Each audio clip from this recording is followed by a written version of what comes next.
All right, all right, all right, all right. Welcome into the huddle. You found us again. Shoot the gap, the rabbit hole fantasy football focus show. Brought to you by Spanning Capri Sun. it's just spanning the generation gaps between the 20s, 30s, and 40s. Yeah. Of course, you already heard right there from Connor, the gut Marshall. How you doing out there, Connor? My gut is full and full of opinions. All right. And then, of course, it's my pleasure, as always, my honor to introduce Ethan, the Doc Marshall. His gut is full of cheeseburgers. non-gluten cheeseburgers. Yeah. I asked for extra gluten. Yeah, his. Oh! He eats all the gluten that I cannot. I bet you got that worked out. And I'm Brian the Amigo Baldwin, and yeah, this is our 8th episode, guys. 8th episode. How are you guys doing? How y'all handling everything? You guys doing good? Yeah, man. Just baseball's back, which is great. If you're anything but an Astros fan right now. Yeah, and if you're not an Astros fan, suck it. We won the 2017 World Series, and there's nothing you can do about it. Yeah, scoreboard. Yeah. Potentially, I don't know, Justin Verlander. This isn't an MLB podcast, so that's all it'll be. Yeah. But it is. We are based out of Houston, everybody. So there's going to be stuff that's going to bleed in from Houston. H-Town. Yeah, we love our sports, man. We love our Astros. We love our Rockets, and they love their Texans. Because I'm sick of it. Yeah. Okay. Bill O'Brien. So as soon as B.O.B. is out as the GM, I'll be back. But I can't take it anymore, man. What's that? Halfway through this season. Oh, this GM's gonna fire himself. That'd be great. His chin hole is gonna get. His chin hole is gonna be unhinged as the black portal, the black hole that it has the potential to be, and it's gonna suck in Adam Gase, Matt Nagy, and all the other black holes of coaches in the NFL. It's gonna be like Thanos. Like half of all the bad coaches just disappear. Trigger the Indian music, but we don't have that right now. Yeah. We do have a soundboard that is not up to not working just yet, but that's something to look forward to. Block proof too. But for the meantime, we have the remastered 007 Nintendo 64 soundtrack. Yeah, and to be honest with you, the soundboard actually worked so well. It worked so well, like on the 7th episode. That on our first try, the first time we unveiled this masterpiece, we were like, look at what we're capable of doing now with our technology. Within minutes. Within big wigs shut us down. We're that good, guys. We got Smeed. This man. This guy's a doctor over here, okay? Yeah. By the Sony Music Entertainment, we got hit. But man, we're the way I look at it, we're living the 2 Live Crew life, man. We were banned in the USA. I mean dude. Look at us, dude. Already out of the gate. Just 8 episodes in. Yeah, everybody's watching 8. No, they're afraid. Yeah. There we go. Okay, so in the musical world, we call that the octave. Yeah, but what you're also gonna like is that with that banning, it spawned something that's actually gonna be really, really good or really, really bad. There's not gonna be a middle ground. Yeah. We actually learned we don't need Freddie Mercury or Gene Simmons. Yeah. Yeah, so we're gonna be doing our own versions of the sound bites that we're meaning to hear. So it's good. I've heard. I did a couple of them, and they make me laugh every time I feeling down from COVID. So. And it will be here next week. Awesome. See, there you go. Tune in. And this is actually our first episode. It's our 8th episode. But this is our first one on our actual channel, on the Shoot the Gap channel. So, guys, if you guys, when you're, thank you so much for listening, going this far, if you have. But if you decide that you like what you hear, just us bantering and hanging out, because that's what it is. I mean, just one of us is in our 20s, the other one's in the 30s, and the other one's in the 40s, and pretty obvious whenever you start to listen who's where. Brian's totally in his 20s. Yeah, I'm not the 20s. Yeah, let's give it that. But yeah, so if you like what you see, and just want to hang out, or if you just like looking at Connor, hit the subscribe button. They'll let us know you're out there, and we'll feel the love in here, man. We're all doing the social distancing thing, so any love that you can spread is a good thing. So hit the subscribe button. Yeah, and we'll be in your. You'll be notified whenever we have our shows, which will be we'll be uploading them every Monday. We do them Sunday night or after the games to help you get ready for Monday night, and also Thursday. We'll be doing Thursday morning. You'll be seeing upload to help you get ready for the weekend. All right. So last week, you guys got anything to say on that? Did I get an amen? Amen. Yeah, there we go. Yeah. So with the last episode that was aired, that was our 10-man mock draft, and we discovered Connor's ridiculous man love for the Indy backfield. I will not apologize. and this is just the way it comes out, but it is true. My unhealthy attraction to tight ends. Okay, it comes out wrong, but you're like the Bears as an organization. No, I don't like their tight ends. I must have all of the tight ends. Yeah, I have that mindset, right? They got rid of like 3 tight ends, so they only have 7 now. Oh my gosh! They had to whittle things down. Everyone knows if you want to win a Super Bowl, you gotta have not 1 but 7 tight ends. Woo! Or they're gonna try. Yeah. Let's see. Also, Connor also discussed his non-kosher, crucial, and kryptonite of Kyler Murray and Lamar Jackson, and then Ethan on his draft, man. He's stepping it up, dude. We're getting close to draft time, and he came to play, man. He picked a pretty formidable team, and he also explained his approach on the flex with Eclair, which Doc, who's Eclair? Yeah, Clyde Edwards-Helaire. Yeah, that came out like just. Yeah. It's not because we know that he likes Eclairs, but it just. I do like Eclairs, but I've been loving it because I'll go. I don't know why. I just end up with both the running backs I want in rounds 1 and 2. By the time 3 rolls around, if Kittle's there, I'll take him. But if he's not, I pick up Eclair, because if that's your first 3 running backs, that's pretty killer. Would you pick up Kelsey before you pick up Eclair? Like if Kelsey's there? In the 3rd? Yeah, in the 3rd. Yeah. If he was in the 3rd, yeah, I'd pick him up. Because I think the thing with Eclair is that I think he's going to have value, but when is the value going to kick in? If he's in my flex, I'm fine with it taking a week or 2 to really kick in, if it even takes that long. But no preseason. I mean, that's huge. Yeah, it is. That is true. You're looking at probably half the year. He's almost like drafting Kareem Hunt almost last year. That is true, and that was before it came out that there was no preseason that I was making that pick. Do you feel that way now? I'm not as. There are actually a number of players that I'm not as hot on. Oh my God! Hey, next episode, can you come out with that list? Yeah, sure. Yeah, like the list of players that COVID killed. Yeah, something like that. Wow, cool. COVID killer. Yeah, the COVID killer list. Yeah, okay, guys, you just saw it just happen just now. Yeah, so we're gonna have that next week. Ethan, the doc, is gonna bring that along with Connor's piece, which we'll be talking about here in a second. But today is gonna be the return of the wildly popular Things That Don't Matter, but who knows? No. Yeah. So Ethan will be bringing that up, so it's gonna be cool. And then also the next 2 weeks, it's gonna be really cool because we're gonna be going over the 2 most overlooked positions on most fantasy football shows, which is the kicker and defense. Most shows even say, I don't even want a kicker. Let's say get rid of kicker or whatever. Well, we don't think like that because we're winners, and we want you guys to be winners too. So we're gonna help you figure out how to do that.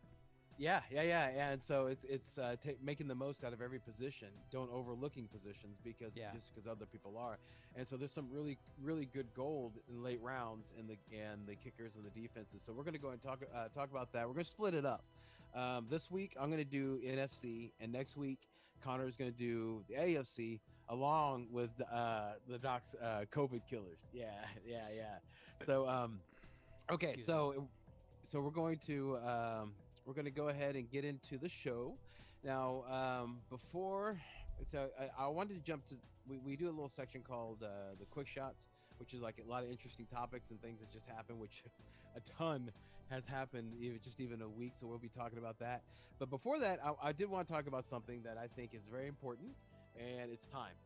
It's time, guys. It's time for us to talk about this. I think we can all agree that this will be an unusual season with COVID being a major threat to our rosters.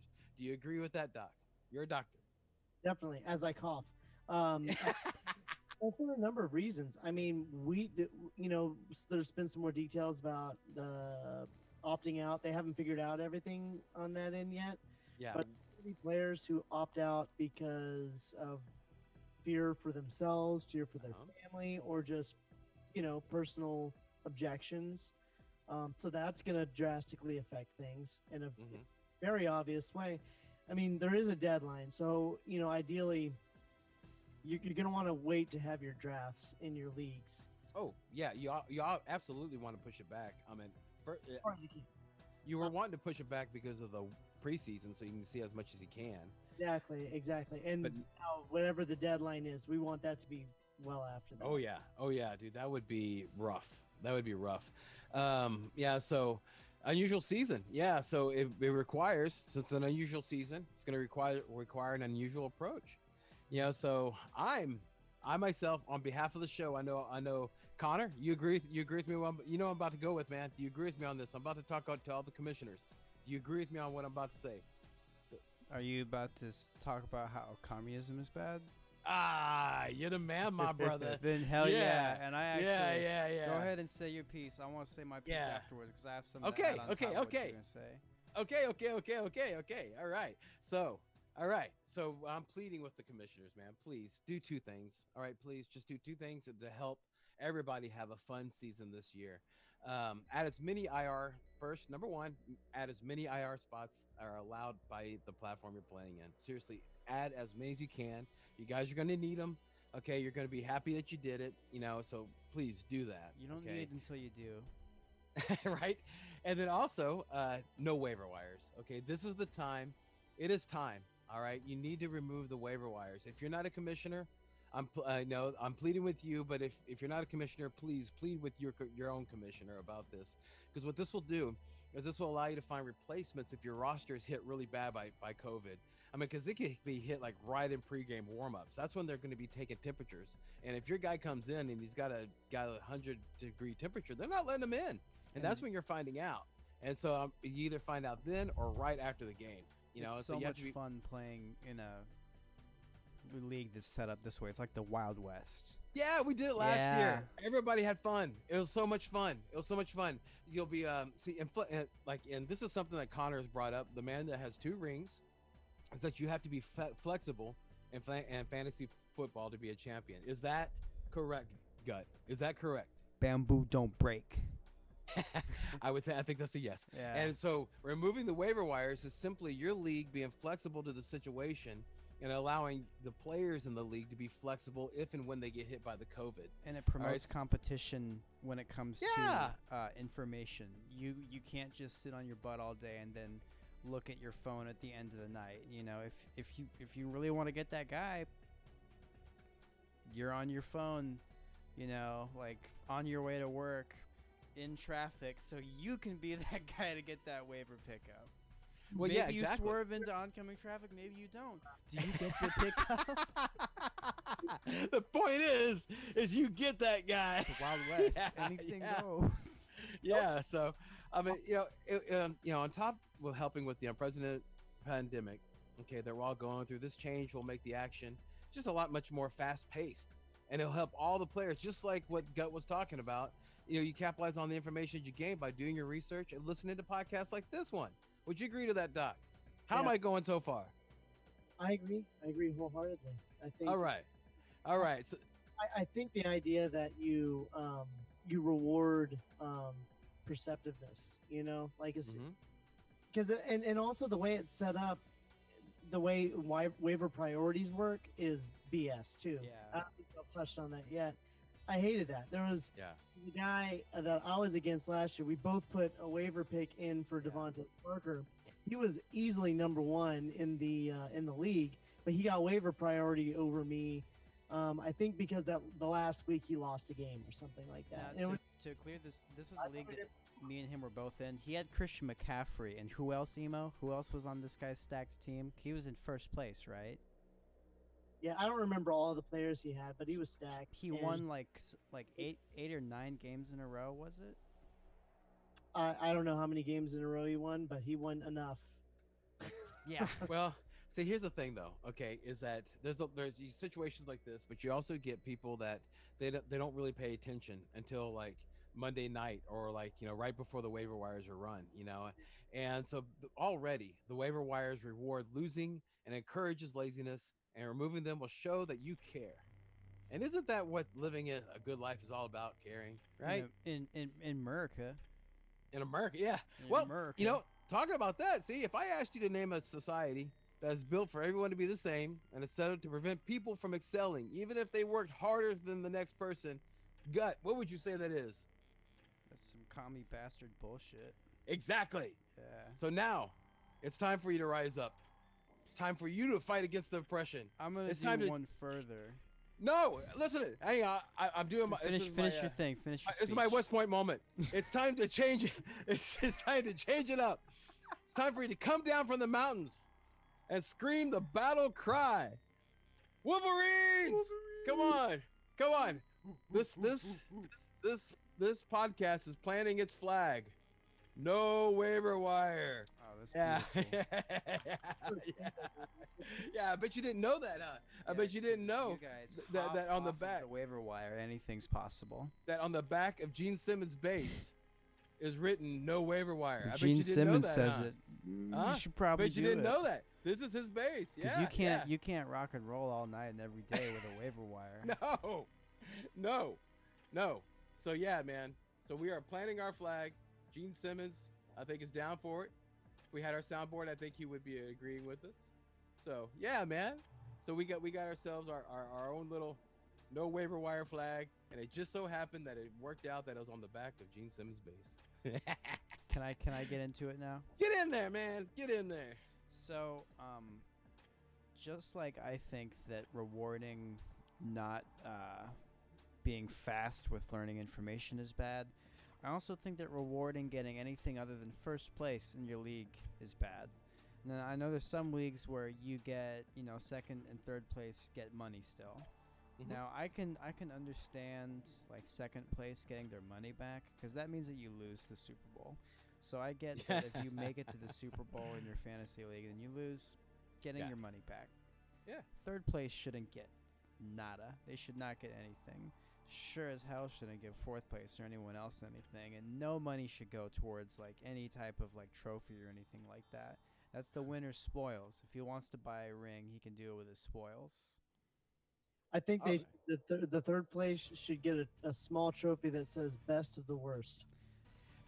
Yeah, number one loser. I'll agree with that if last place gets punished. Dude, you know what? I heard and this is very common, but I haven't heard it before until this year, or I didn't pay attention. But I think it's so cool, man, that if the last place person in last place, whoever's last place, the first place, the champion, gets to rename their team, like for next year. I still prefer throwing a pie in their face. Well, you could do both. You know what? Actually, put the name of the pie or the name of the team on the bottom of the pie, right? So whenever you hit them in the face, they look down and says, "Oh, that's my team." Yeah. I have to ask though, have either of you ever gotten a pie or a cake in the face? Well, I mean, Yeah. I've been my wife thought it was really cool on my wedding. Like a whole thing. Brother, I took a plate of mashed potatoes to the face. How bad can a cake be? It's different. Cake, man, frosting, all of it, man. And try getting the garlic and mashed potatoes and salt and pepper out. Dude, just trust me. It is unpleasant. All right, I'll take your word on it. I'm gonna try not to be last in a fantasy thing. Yeah. Try not to. It's quite unpleasant. Well, that's what you should do in the last is like have both of them. And so they get to choose which ones they get to solve the season long mystery. Which one's worse? In all honesty, I like the classic a T-shirt that says "I suck at fantasy football," and then the loser has to wear that. I think that's in front of the other people in the league. Yeah. Yeah. Well, man, if that all makes you feel good, then yeah, there's so many different options. Either which one is humiliating, and ways to go. Pick your poison. Yeah, but dude, I just think but if you think about it, name the person's team. That's a season-long thing. One. Oh, that's for the whole season long. For next year. Yeah, you rename it for next year. I can get behind that. I'll cast my lot in with you. Yeah, because that's a lot better than like everything you talk about is humiliating for that moment, but you're talking about like for a season. Yeah, yours is actually darker than mine. I'm going Lighty McLightkins over here. The thing that could change was they could just not play in the league that next season, and thus. But that's the ultimate shame. The shame of being a quitter. Well, yeah, dude. But the hope is that that just because you get a losing season, you don't take your ball and go home. But if you do, screw it, and you start over again. No big deal. Well, that's the thing is because there's leagues and there's leagues, right? So there's some leagues where like you have like a couple of guys where it's like I don't think they're like they don't take this as seriously. So it's like I understand in those leagues like not having a punishment, but if it's like a league of like 10 people and they all want to win, I think that's healthy for competition because no one wants just to friends. be that guy, right? Yeah. Just real friends, bros and shit. Yeah. I'm more pro shaming the people who don't care. Oh, that's an interesting take. No. I know. And it's the people that don't care that kind of ruin fantasy football. That's very true. It's like they're not trading, they're not active. Yeah. 1 week they like forget to put in players who have a bye week, and they hand a win to someone else. Mm-hmm. It totally screws everything up. Like it really messes up the order of. No, you're right. Yeah, and it can also affect the order. Like they could not care what they have like one really good player. Mm-hmm. Yeah. So I feel for the whoever's trying really hard and paying attention, and then they end up in last place. I feel bad for them. But the person who doesn't care and who auto drafted and who doesn't pay attention and who ruined the league for everyone, that's who I want to shame. Definitely. Yeah. Well, usually just get rid of them and move on. Yeah. That too. Mm-hmm. Yeah. Unless you need them, like I know the league. Anyway. Yeah. So all right. So the let's move on to something that we introduced. Actually, did we introduce this 2 weeks ago?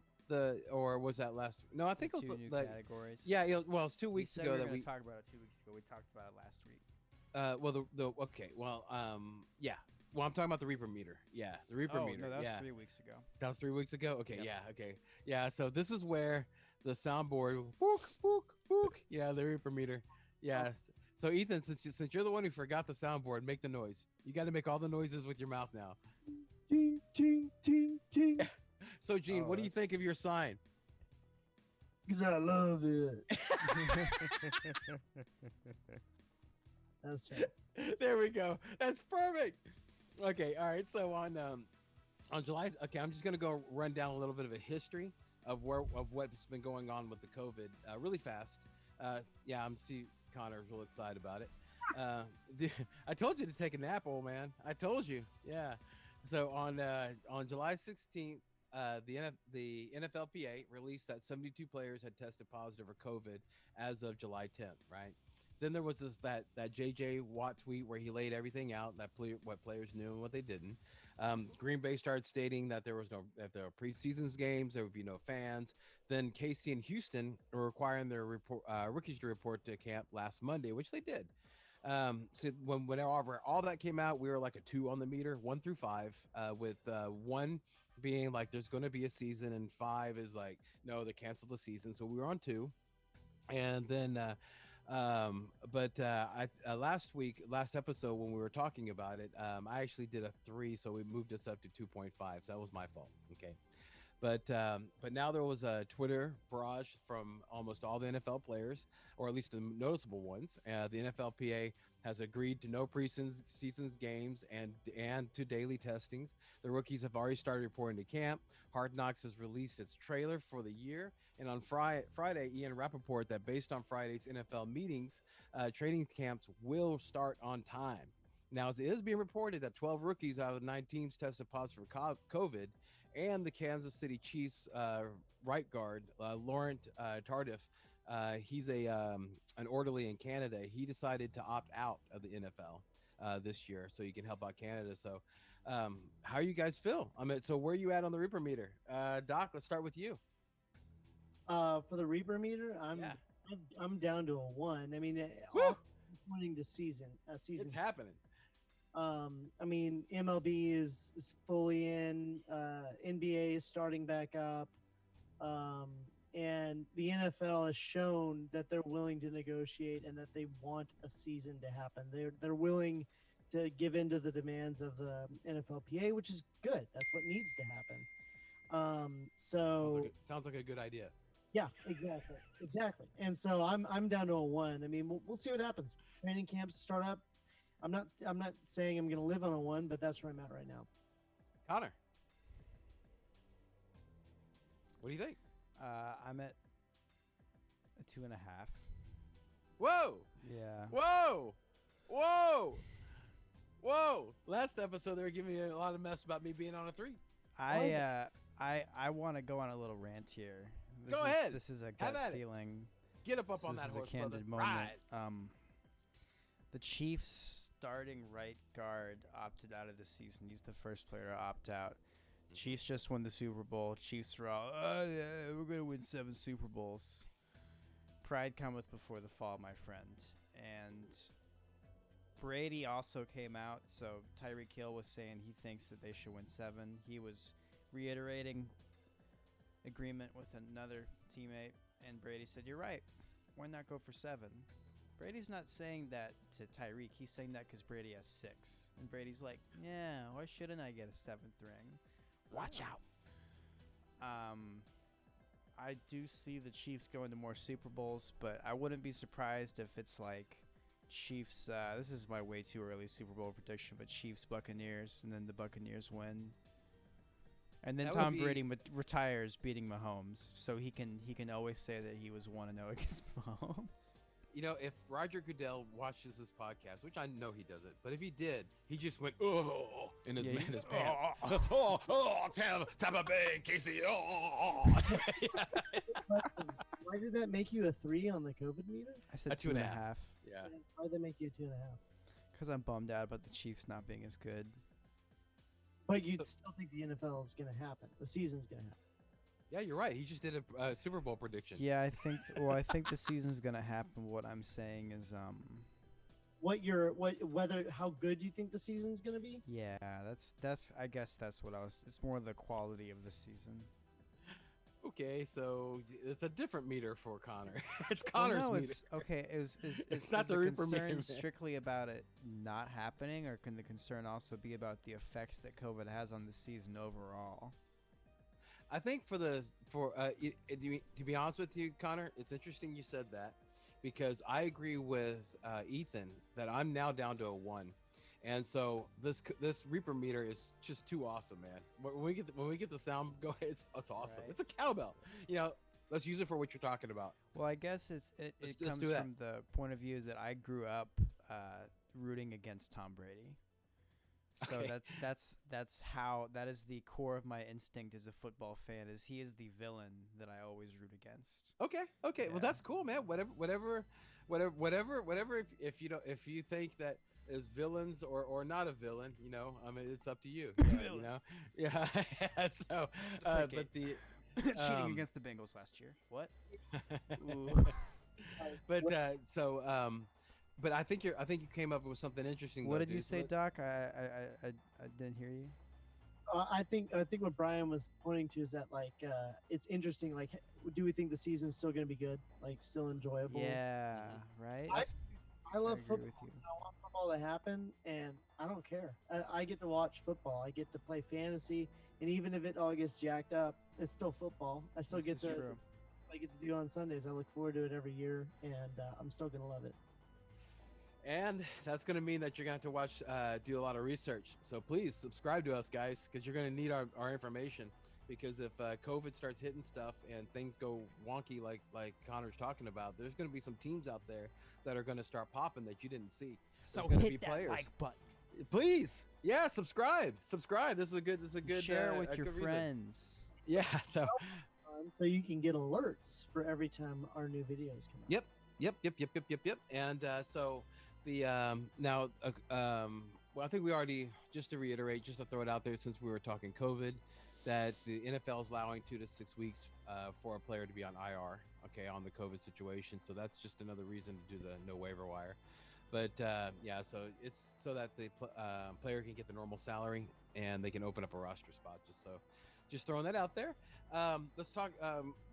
I was originally going to go over some of the news points that we hit on the last show that didn't air, but something just popped, and it's something that Connor was wanting to wants to talk about.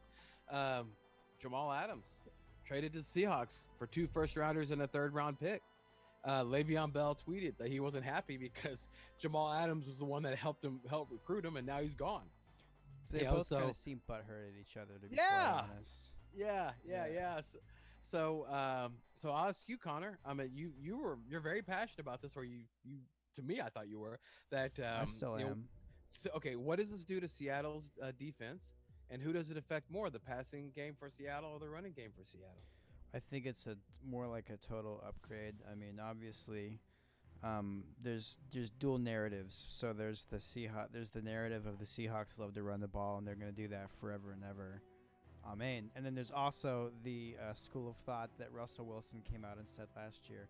I want to throw the ball more. I want to be like Mahomes. I know that's Russell? not how he talks. Is that you, Russell? Right? Oh. No, Russell sounds way cooler than that. But no, in all seriousness, he's got DK, he's got Lockett. I've heard noise that they want Josh Gordon back, and then they have Greg Olsen. No, but they have some weapons. Greg Olsen isn't. Yeah, that was actually one. said that if Josh Gordon gets cleared, that Seattle absolutely wants to sign him, and he's been living there. So there's mutual interest there. So I think if the Seahawks decide to do that, they'd be really good. And I think they might think, now that they have, I mean, the team that the Seahawks kind of remind me of are the Saints. They have a really good offense, and they have a coach that they've had for a while that believes in his players, and he knows how to get the best out of them, and he has their respect. And chew gum. Nobody chews gum like that guy. No one chews gum like Pete Carroll. No, man, no. And same piece. No, little known fact. Same piece for 5 years. Yeah, he's going for the record. Are you messing around? No.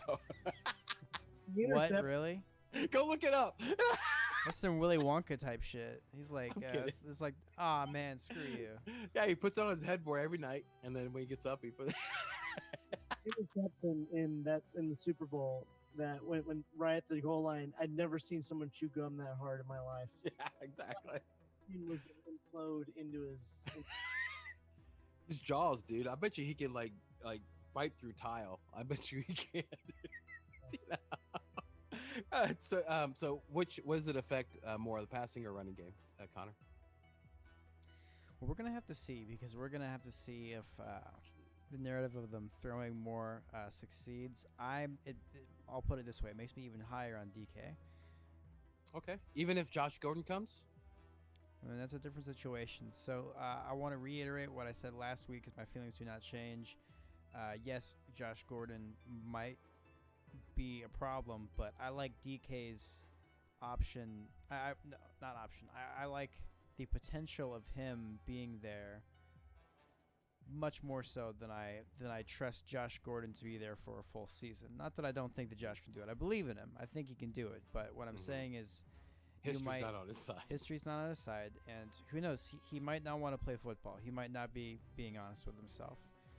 You might be right about that. Yeah, there's a lot of other things you can do in life besides playing football. Obviously, we all know that you get injuries, and maybe that's one of the reasons why he has a hard time, not getting suspended, is because it helps him with joint issues or something like that. Is that pun intended? Some of these things just work themselves out. Ethan, what's your thoughts, big time? An important question to ask is not even, I mean, of course, how does it affect Seattle, but how's this going to affect Jets? I mean, massively. Who? The Jets. Oh, the Jets. Yeah, because now they're, Jamal Adams was fantastic. I mean, he made their defense more potent, right? Mm-hmm. And now you've got way more conflict. That Bell and Gase were not getting along to begin with, and now they're spewing at each other and saying Twitter, or at least Bell came out and said some stuff today. Today? Yeah. I wasn't aware of that. What did you say today? I saw him say some positive stuff. Just paraphrase, Ethan. He was talking back and forth with first it was, let's see here.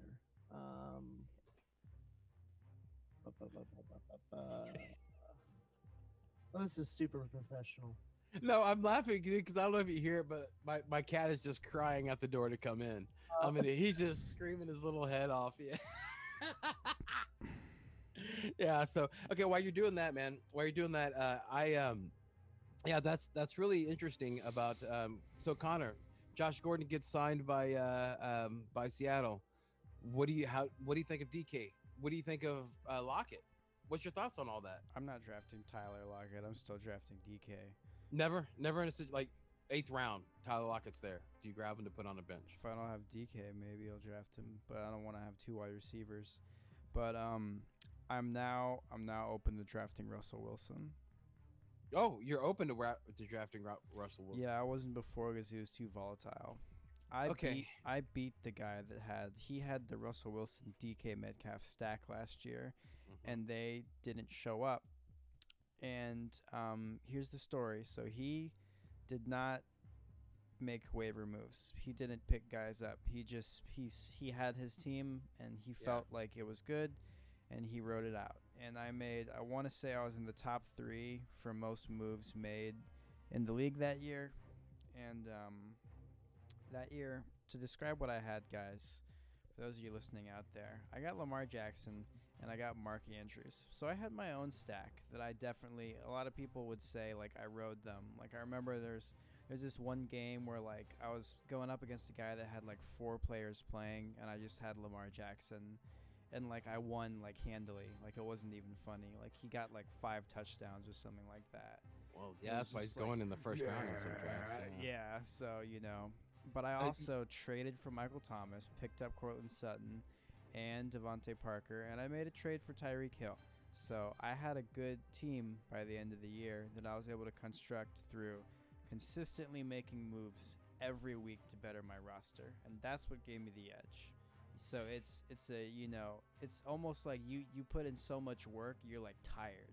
At the end of it, you're like, geez, I won, but I didn't have a moment to smell the roses. You mentioned Mark Andrews, and I did want to bring up an important point that I found was that he mentioned in an interview this past week that he is playing, okay, in 2020. Okay, he is playing, all right, even though he's the only player in the NFL, reportedly in the NFL with type 1 diabetes, which is considered a high risk condition for COVID and an excusable reason to opt out. Okay, so like with that in mind, I mean, are you worried about drafting him? With not, he's a high risk for it, but if players start getting COVID, he might say, hey man, I'm calling. It was cool, I tried, but I'm backing out. I mean, what's your thoughts on that? Well, there's that aspect of it, but there's also the warrior. Like, I'm hungry. Like, I'm not on the top of the hill right now, and I want it more. And okay, so it doesn't affect you at all. What I'm saying is it goes both ways. Would you still draft him high, like in the 4th round, 5th round? Yeah. Ethan, does that change your opinion? I haven't been as much in on Mark Andrews for a while now. Oh, okay.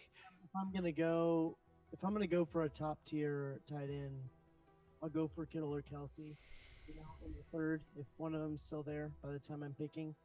If I don't pick up one of them, I don't mind. Maybe I'll pick up Ertz in the sixth if he's still there, fifth or sixth, or just wait and pick up Gesicki and or someone else later rounds. Mm-hmm. There a lot of value. More players in the fourth and maybe sometimes fifth that I'm interested in than Mark Andrews personally. And the news about I didn't know he had diabetes. Yeah. Totally. I mean, I was already on the outs where his price was and what I thought he would be. I think, I don't know if this might be not a popular opinion, but I think that the entire Ravens offense is due for some regression to the mean. Someone's due for a regression to the mean, and it's going to affect, and it's probably Lamar Jackson, which will then affect the whole. Yeah. No, I hear you. Did you find that quote from Le'Veon? No, I was wrong. He was talking trash to Adams. Yeah, he came out and actually said he's talked to Adam Gase more than any coach that's ever coached him. So I don't. But he and Bell have had issues though. Yes, they certainly have. Yeah. Well, no, Gase doesn't like Bell. He's already said it. I don't want Bell. He's tried trading Bell. But my issue with Bell had actually nothing to do with that. It had everything to do with Jets probably more than likely playing from a much higher chance of playing from behind, reducing the value of the running game, improving the value of the passing game, the value of like Sam Darnold or James. Which if Sam Darnold keeps seeing ghosts, it also makes them an easy. If you have a defense that's playing against them, it makes them an easy stream in some situations. But I've been a fan of Crowder in the late rounds. So yeah. But his stock probably went up. Yeah. So speaking of defenses, Brian, you want to get into the list? Yeah. I did want to mention about Washington though. Washington changing their name to Doc. You want to unveil it? What did they change their name to? Washington Football Team. Yeah, but like as you guys know, I'm not calling them that, dude. I'm calling them the Washington Team Football. Yeah, or WTF for short. Yeah. WTF. So that's what I'm calling them. What WTF, man? What's that all about? I didn't think the NFL team was going to get a more uncreative name than the Houston Texans, but they wanted it. They did it. Yeah, they wanted it. Before I jump to my defenses, though, I know that we're getting close on the time frame, but I did want to mention something that I found out that's extremely important, man. That we need to talk. I need to talk about, and I need to throw out there. Do you guys know what week that the most fantasy playoffs start on? 14. Like in the. It's 13. Mm-hmm. I've never played in a 13. Yeah, and who has a bye week on 13? What two teams? The Panthers and Buccaneers. Yep, that's right. That's 100% right. Yeah, so like those guys, like your first. If you have the Rod God and McCaff as your first two picks, you're screwed. You could ride them to a championship, and then they don't do jack diddly squat for you week 13. So what does that do to McCaffrey? Is he a number one pick anymore? I put him on my kryptonite list already. Yeah, Doc, what do you think? Does that change your opinion on any of the Tampa Bay players or any of the Carolina players? I haven't been too hot on any of the Tampa Bay players. I've picked up Brady as a backup quarterback. Okay, so that's no big deal. And I have no intention of starting my backup quarterback in a playoff game. I'm not in on any of the receivers for the Buccaneers. There's two, and it's a new quarterback, so I just don't know what's going to be happening there. Okay. I am, however, a fan of I always get their because I like DJ Chark and Jacksonville and DJ Moore. I like DJ Moore, and so in some of my leagues mock drafts, he's been either my wide receiver 1 or my 2. Mm-hmm. That definitely influences that. Okay, yeah, and one of my favorite,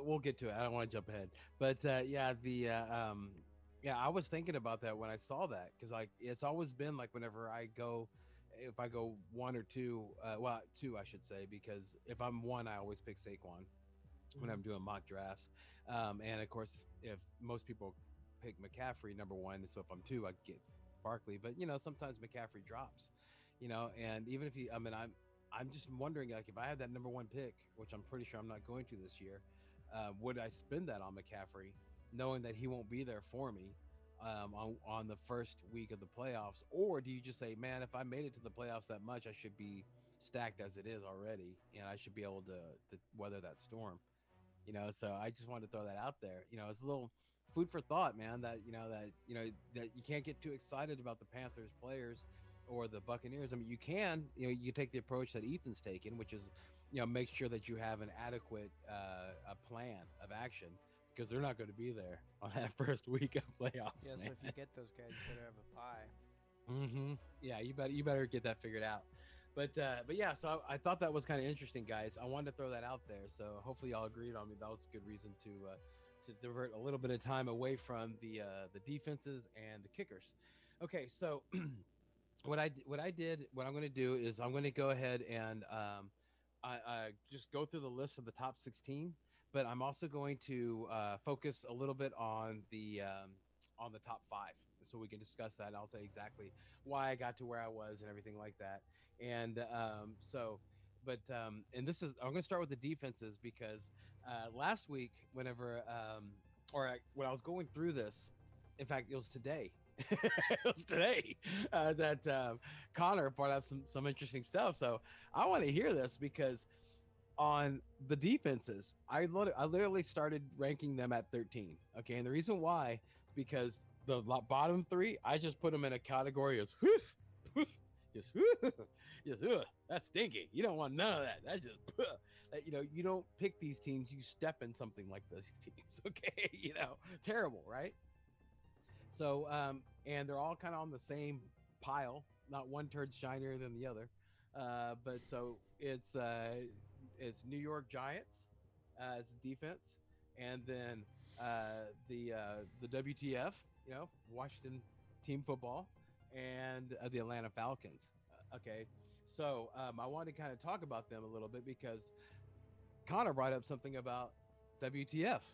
Talk about it, brother. They have Chase Young, so I mean, we're all Houstonians here. We all know that one great defensive player can make an otherwise piss poor defense better than piss poor. Well, it does make cornerbacks a good rusher makes cornerbacks better. Yeah, and they have a decent secondary, so you never know, man. You never know. A couple of years ago, they were winning the division, before Alex Smith got his leg all broken shit. So, Speaking of him, he's cleared to practice. Yeah. Alex Smith is cleared to practice. Is he that, right? Is he still on the team? Yeah, he's still on Washington, man. He might be the starting quarterback. Just to go, this is a rabbit hole show, guys. So we just kind of we do a divert, quickly. That's why I would like to see that actually, because they're their best version I've seen of them in a while with him, and I think he could feed Scary Terry. Yeah, does that change your opinion? Like Ethan, I know that you're down. You and I both are down on Terry. What's your thoughts on that? My deal with Terry was always, I love him if Keenum is playing. Mm-hmm. Replace Keenum with Alex Smith. No, I love Scary Terry if Keenum is playing. I don't love him if Haskins is playing. If Alex Smith were to start, I would then feel good about Scary Terry again. Yeah, like a bench or wide receiver too. Well, he's being drafted as a starter. You can't draft him as early as he's going, and he hasn't fallen recently. Yeah, he's still like in the 4th or 5th round, man. Really? Yeah. Would you draft him there, Ethan? No. Connor? No. I was drafting him in the 7th. Before we move on from that team, I want to point out if Alex Smith starts, he throws to the tight end, and they have Mr. Thaddeus Moss, and that could be a thing, and it could be awesome. Yeah, you gotta say it like that, dude. Thaddeus Moss. Thaddeus Moss. Moss. No, you gotta get the Ethan got it. Yeah. The Haas Moss. Yeah, you got. Yeah, he was. And who's he related to again? a Mr. Randy Moss. Randy Moss. And it's a tight end. Yeah, so that's and just that the only thing about that, he's a rookie, right? And rookie tight ends usually have trouble. If he's a Moss, that's come on, man. Okay. Yeah. Good bloodline. He's got strong, I'm saying, strong loins. That's strong. That's strong stock to be bred from. Yeah. So any other thoughts on Washington, Connor? Nah. And I don't have any real. I mean, I don't think the Giants are good, and I don't think the Falcons are good defensively. Okay. Number 13, I have Carolina Panthers. Number 12 is the one that Connor was mentioning, which is Arizona Cardinals. That's one that I mentioned, and Connor balked at that. So talk about it, man. Why are you balking, big time? Why are you balking? Can you give us one more before I start talking? Can you give us one more defense? The next one. Detroit Lions. Okay. So the Cardinals were historically bad against the tight end last year, and I just don't think that stat anomaly is going to continue. I think that the Cardinals, they kind of made some moves to make their defense better. I mean, like, it's not the best in the world, but they don't have to be as porous as last year. Okay. All right. So if I told you that Patrick Peterson, who's Patrick Peterson? You know who that is, right? He's a cornerback for the Cardinals. Cornerback. Yes. Yeah. Their star quarterback, right? Yeah, allegedly. Yeah. He has type 2 diabetes, and he said that could affect his decision on playing this year. Yeah, well, he didn't do good last year anyway, so I'm not putting stock into him. I'm sorry, I'm telling it like it is. I used to think he was the best cornerback in the league, and I noticed that he lost a step last year. Okay, so we have we have Connor saying that's going to be up. I'm saying that they're just a little bit better poo. They're the poo that doesn't go flush. You know, they just keep swirling in the toilet. And so, Ethan, what's your thoughts on Arizona Cardinals defense? I am not drafting them. I'm not either. I'm just saying they might not be the cream puff matchup that you think they, that you knew they were last year when you. Oh, like the tight end thing? Yeah, because you could stream a no-name tight end against them, and he can get you 12 points guaranteed. Well, that's what happened with T.J. Hawkinson. That's why everybody was so excited about him last year. That was week 1. The first week, yeah. So speaking of T.J., who's on the Lions, what are the next 3?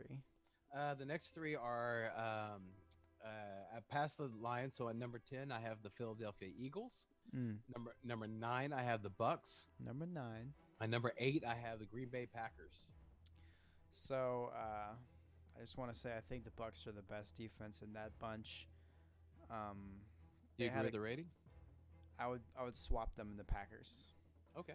I think they had a really good run defense last year, and who knows what type of football the Buccaneers want to play. Brady, he has all these options now. He might want to put out some historical stat season for his final season, or he might play Brady ball and throw to his running back all the time and have his defense win the game for him.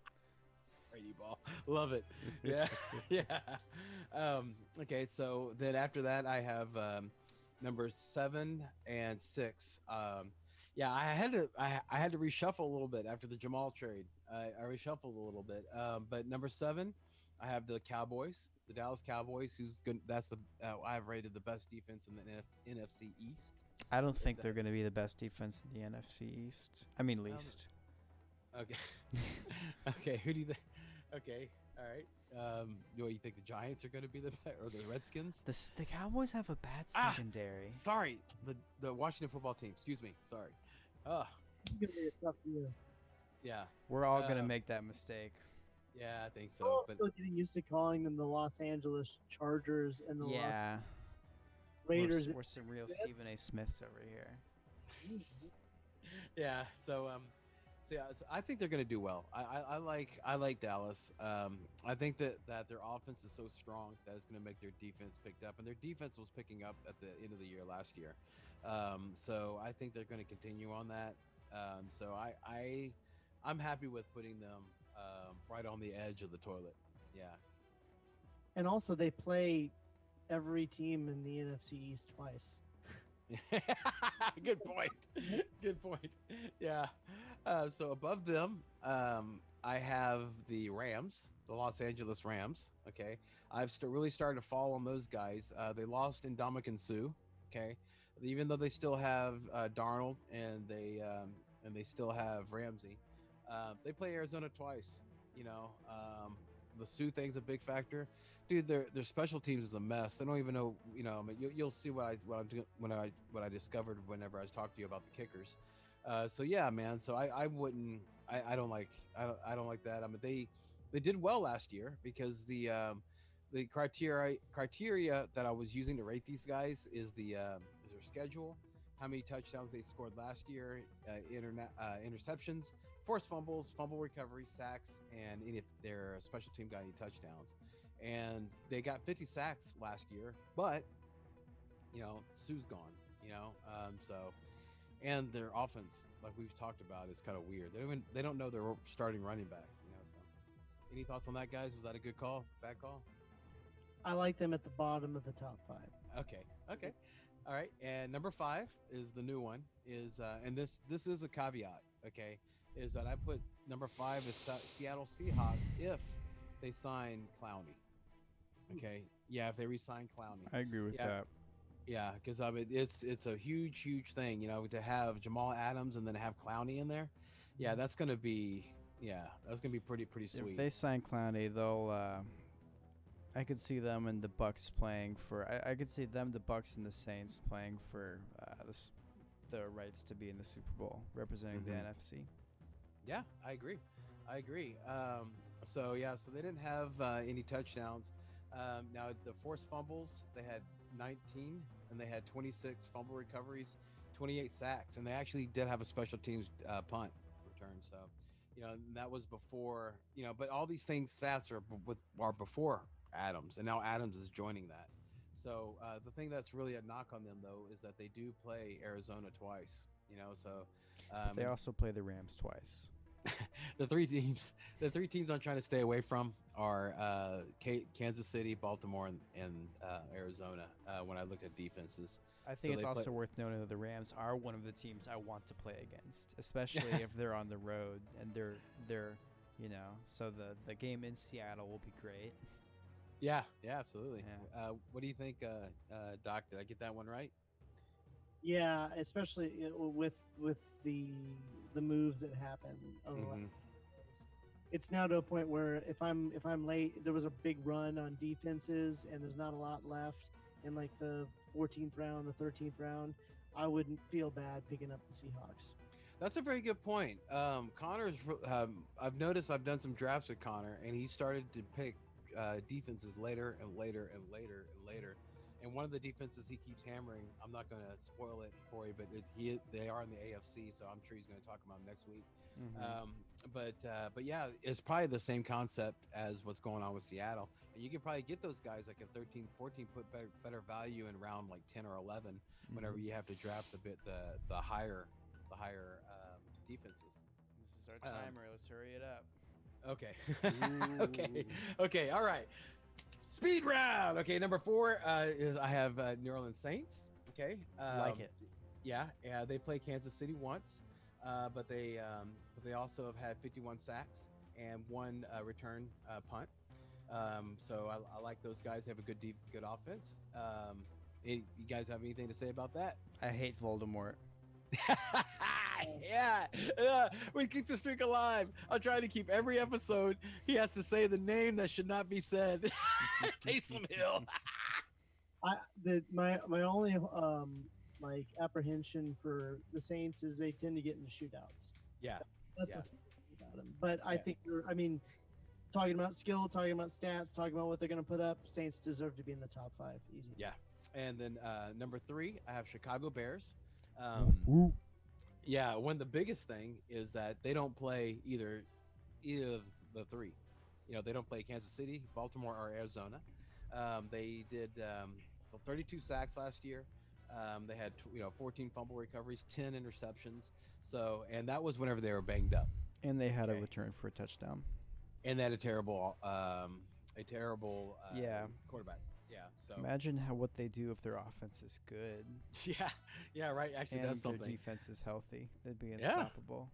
Yeah. So, well, they're up there. So number 3, and it was really cool last episode. I was able to do drama. I think you guys, do y'all remember who I have number 2? Y'all remember who I have number 2?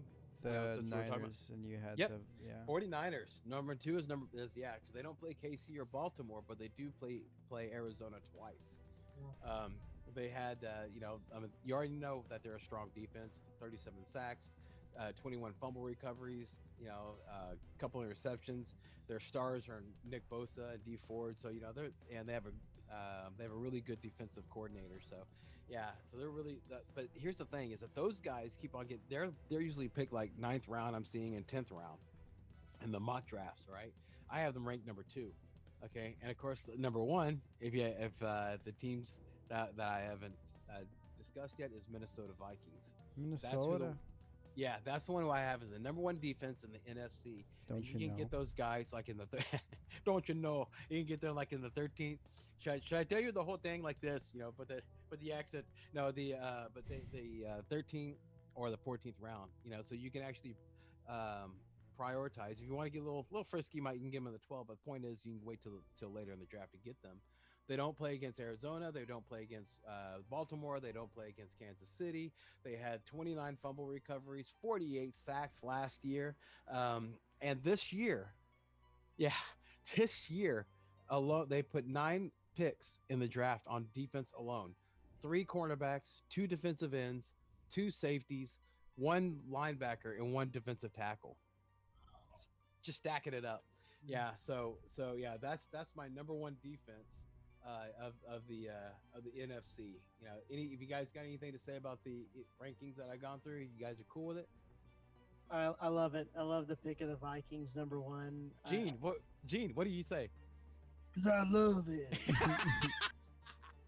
It's just that's what they're investing. You have a defensive minded coach, and they just picked up the offensive coordinator. You got Kubiak, who, the way he plays games, he relies on the defense. Yeah.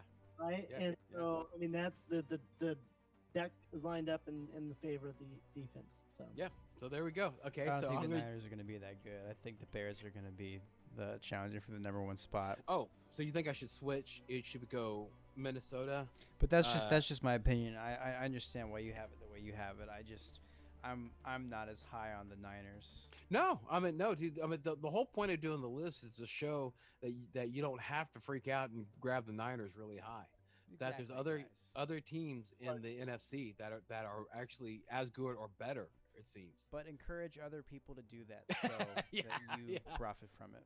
Yeah, if anybody in our league is watching, Niners are great. Go for the Niners. Pro Niners. Yeah. Oh, Draft yeah. them in the first round. Top Secure overall. the bag. Secure it. You got Secure it. it. Yeah. Don't want to risk it. Yeah. No. It's the Exactly. COVID, man. The thing is, any offensive player, they can get the COVID. A whole defense isn't going to get the COVID. Yeah. Draft them in the first round. Listen to this mess. Wow. All right, so let's just quickly switch to the kickers. So I didn't put a pile of poo. I've actually listed the pile of poo.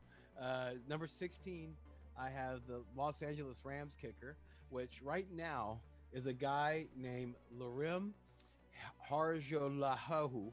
I apologize if I pronounced that wrong. He's second string. They don't have a kicker, guys.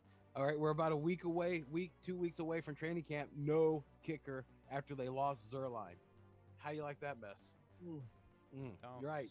Yeah, terrible. And that's it. Yeah, that's another reason why I'm the defense, man. It's. I feel like I'm being generous with where I ranked them. Number 15, I have the Washington team football kicker, Dustin Hopkins. Number 14, chime in at any time, guys, while we're popping through, because I know we're trying to keep it under a limit.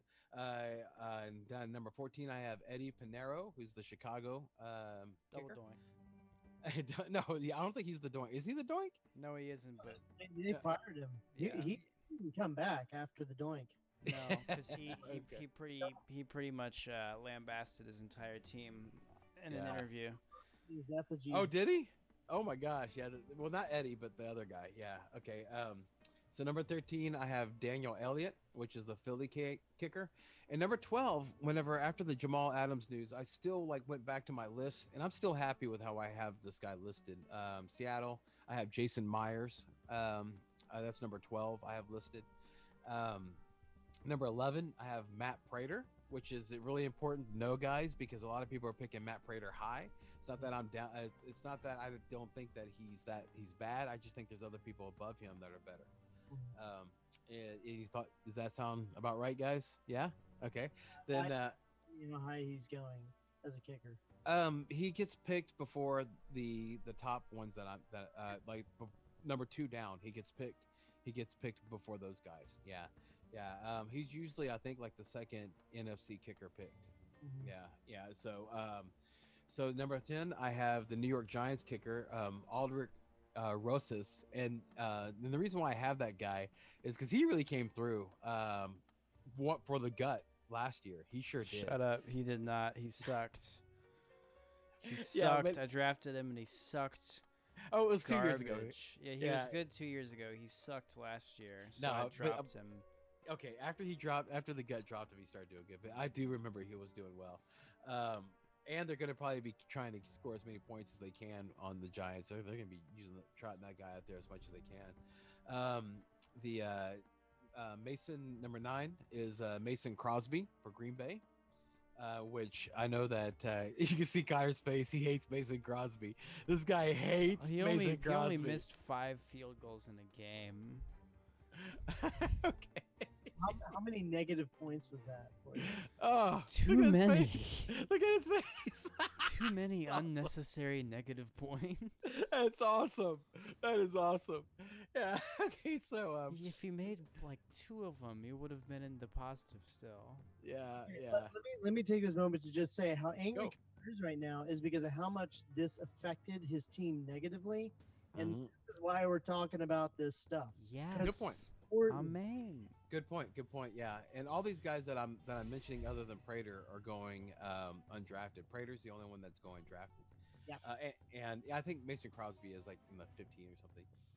But above him, I have number 8. I have Dan Bailey. All right.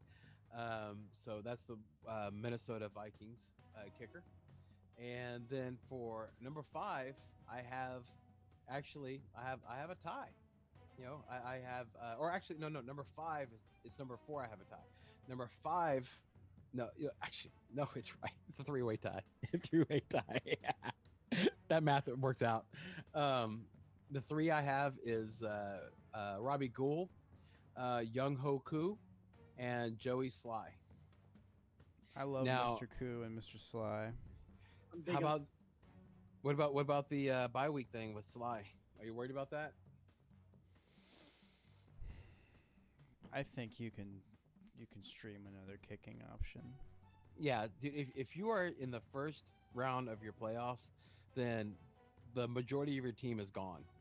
Like the majority of your league is out, and so you can actually probably even drop him and stream somebody, and then pick him back up the next year. And if you know you're going to the playoffs, you should know that a little bit in advance, and you can make the move and stash your guy. Yeah. Good point.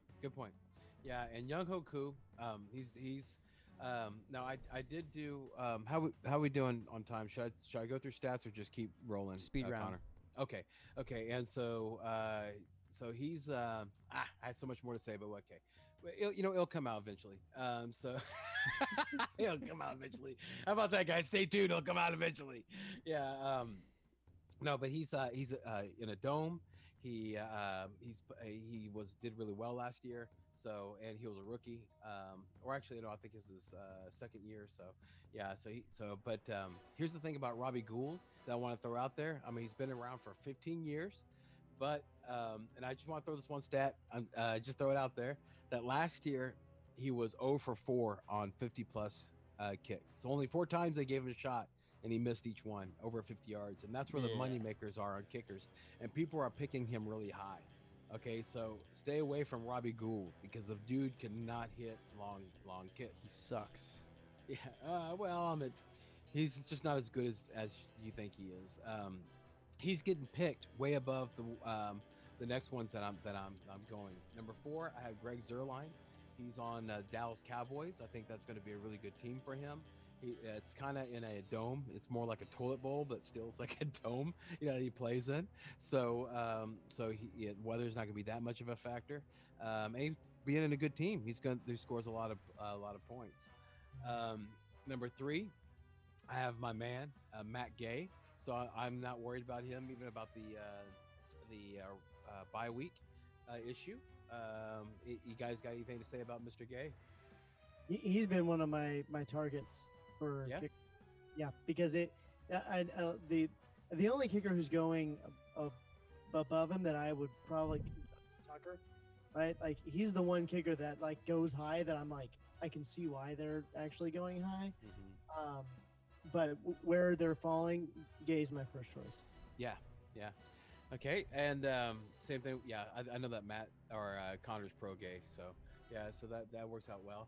All right, so number 2 is Zane. I have Zane Gonzalez. Okay, he's the kicker for Arizona. I love this guy. I mean, he did really well from 50 yards. Okay, he's for career 6 for 10, 2 for 2 last year. And then he was nailing his like 30 to 39, 20 to 29. He's in a great position, high scoring offense, great team, great kicker, and he's only been in it for 3 years, so he's got a lot of leg left, and so he's going like. You like it when they have a lot of leg left. See, dude, I was talking about the player. I don't know where you're going, dude. Yeah, when I was talking about about Matt, I don't know where you're going. Okay, so but with my kicker, yes, I like when a kicker has a strong leg. That's something I like. That's why I don't like Robin Gould. What do you find more appealing, a kicker with a lot of leg or a tight end? Interesting. I go. Yeah, tight end, right? Yeah. So that was my number 2, and number 1, of course, is he's getting picked high. I agree with 100%. Will Lutz plays in a dome, great offense, just like what Ethan's talked about. He plays in a team that shootouts are possible, and so in shootouts they're just trying to get as many points as possible. So that means he's going to be up there. I mean, last year he was 3 for 5 for 50 plus, 12 for 20 on it for the career. 20-29 nailing it. He was perfect. 30 to 39 perfect.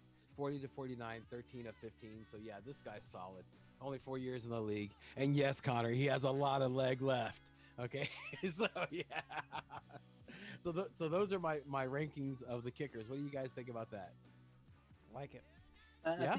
Yeah, we lined up, and I just think it's funny too, because like 4 of those top 5 are always there in the 15. Mm-hmm. Always there. Mm-hmm. Every draft I've ever done, one of those guys is there for me. And some of the lower ones are always taken high. Yeah. And those are ones like you're gonna be like Ethan was pointing out, like Connor's face. Like you get the Mason Crosby face or the Aldrich Rosas face. So you don't want that face. So listen. So hit the subscribe, guys. Subscribe to our channel. Yeah, check. So you get this information. So you won't make the Connor face. You don't want to. Yeah, don't make the Connor face. Yeah, yeah. So, all right. So I think that we're that's about it on the time that we have. Yeah, it was a really good show, man. We talked about a lot of interesting points. We were able to get the NFC defense and the offense in. Next week, Connor is going to be doing the AFC defenses and the kickers. And Ethan, the idea that was Genesis that was born out of this show, you're going to do the COVID killer list, the ones that you liked before COVID was involved, came around, so he's going to go ahead and be talking about that. We are going to be trying, we might be able to do a mock draft next week. Okay, we might be doing that. We're going to see what time does, but I can tell you right now, with how much research that Connor does and how and all the information he's going to be spilling on the AFC defenses and kickers, I don't know if we're going to have that much time. And and he's related to Ethan. You know, I mean, Ethan's his uncle, so they're all cut from the same cloth. So you're going to get a lot of information about the COVID killer list, and also from the AFC. So please tune in next week. Now, just a reminder, guys, we do record the show on late Sunday night, and we'll have it up by Monday morning, so that you can get a help you get on a jump on the moves to make based on the events of Sunday, and also help you prepare for Monday night, and also get jump on the waiver wire. If the waiver wire is still there, but hopefully it won't be. And of course, when the season starts, we'll also be releasing a show on Thursday morning to help prepare you for Thursday night and Sunday. So just remember, I mean, thank you guys so much for watching. Remember the lessons from today. You know, everything that we spoke about, the defenses and the kickers, and the waiver wire. You know, just remember, no waiver wires. It even says in Hebrews 10:23, let us hold fast the confession of our hope without waiver. Okay, so who are we to stand in the will of the It's Lord? in the Bible. So if It's you have scripture. a church league and you have a waiver, you're blaspheming. It's scripture. So please hit the subscribe button, guys. Hopefully you enjoyed this time that we spent. We know we enjoy doing this for you guys.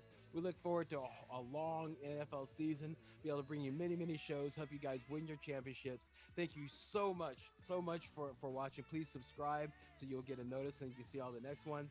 From me, Ryan, the Amigo Baldwin, Ethan, the Doc Marshall, from Connor, the Gut Marshall. I want to say thank you very much. We're looking forward to seeing you next week. And remember, everyone, in fantasy football as in life, don't dream it, be it. Enjoy your week, guys. See y'all again. Yeah.